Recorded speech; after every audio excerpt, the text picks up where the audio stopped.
एक अत्यंत परिश्रमी और ईमानदार व्यापारी था जिसने अपने जीवन का लंबा समय एक व्यापारिक साम्राज्य खड़ा करने में लगा दिया था। लेकिन समय के क्रूर चक्र और अप्रत्याशित परिस्थितियों के कारण उसका पूरा बिजनेस अचानक पूरी तरह डूब गया। जो कल तक दूसरों की मदद किया करता था, आज वो खुद कर्ज के बोझ तले दब गया था। उसे लगा कि उसके जीवन की सार्थकता समाप्त हो चुकी है। वो हताशा और आत्मग्लानि की उस अवस्था में पहुंच गया जहां हर तरफ अंधेरा था। वह अपने जीवन की थकान और हार को लेकर एक गहरे जंगल में चला गया जहां सन्नाटा था।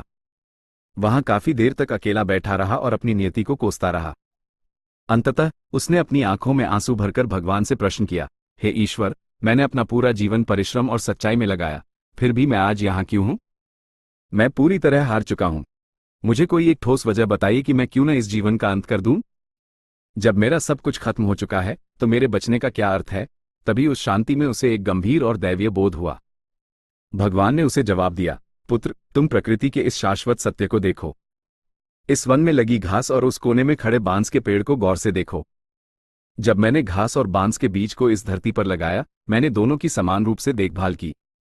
मैंने दोनों को बराबर पानी दिया, बराबर प्रकाश दिया और दोनों को एक ही मिट्टी का पोषण मिला। घास बहुत जल्दी अंकुरित हुई और उसने कुछ ही दिनों में पूरी धरती को अपने मखमली रंग से हरा भरा कर दिया, लेकिन बांस का बीज टस से मज नहीं हुआ।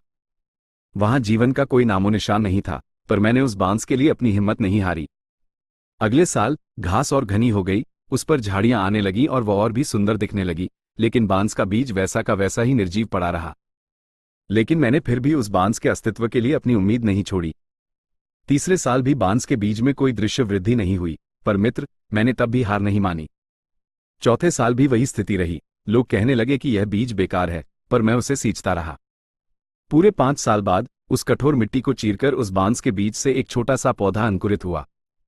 उस समय वो घास की तुलना में बहुत छोटा, कोमल और बेहद कमजोर नजर आ रहा था। लेकिन उस अंकुर के निकलने के मात्र 6 महीने बाद वही छोटा सा पौधा अचानक 100 फीट लंबा होकर बादलों को चूमने लगा।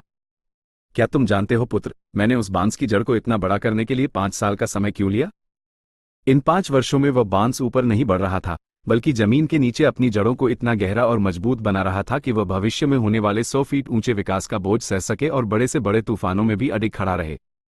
अगर वह पहले ही साल बढ़ जाता तो अपनी ऊंचाई को संभाल नहीं पाता और गिरकर नष्ट हो जाता। सीख, इस कहानी का गहरा मर्म यह है कि जब भी जीवन में संघर्ष लंबा चले और मेहनत का परिणाम तुरंत न मिले, तो समझ लीजिए कि आपकी जड़ें मजबूत हो रही हैं। कुदरत आपको एक साधारण घास नहीं, बल्कि एक विशाल और शक्तिशाली बांस बनाना चाहती है। संघर्ष का वह समय आपकी नींव तैयार कर रहा होता है ताकि आप आने वाली महान सफलता को संभाल सकें। कभी भी अपनी तुलना किसी दूसरे की जल्दी मिली सफलता से न करें, क्योंकि सबकी जड़ें और सबकी ऊंचाई अलग होती है। आपका समय भी आएगा, बस धैर्य रखें और अपनी जड़ों को